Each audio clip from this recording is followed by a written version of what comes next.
Sabi ko, sabi niya, sinong nanalo? Siyempre, sabi ko, yung maganda at pogi. Sabi niya, ay, alam ko na. Galing bang ako ba? Tapos sabi niya, yung si Janela at si Makoy.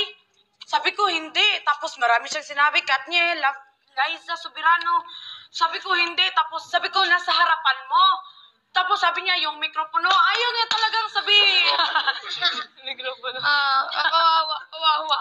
Kami na. Tapos pag sa kanya, sasabihin pa, masira yung Ganda. maganda mukha mo maganda. Ganun pa siya Tapos sa akin, mikropono.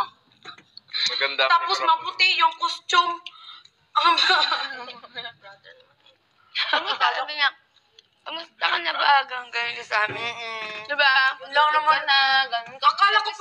Akala ko pa, sinabihan ako na maganda, di ba? Nag-costume tayo na nung ano ba, yung pang-cheer dance. Akala ko, sinabihan ako na maganda. Tapos bumalik ako doon, tapos sabi ko sa'yo, salamat po, brother, sabi ako maganda. Ang sabi niya pala, ang maganda yung costume. Akala ko ako.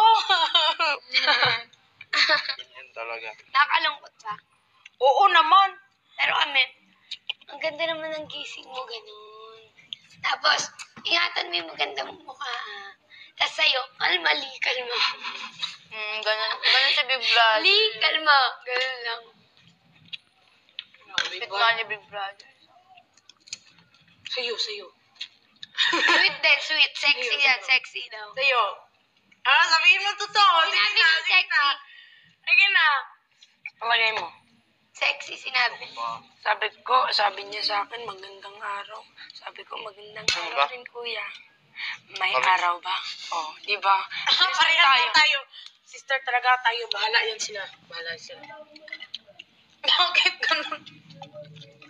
Dapat nga proud si Big Brother kasi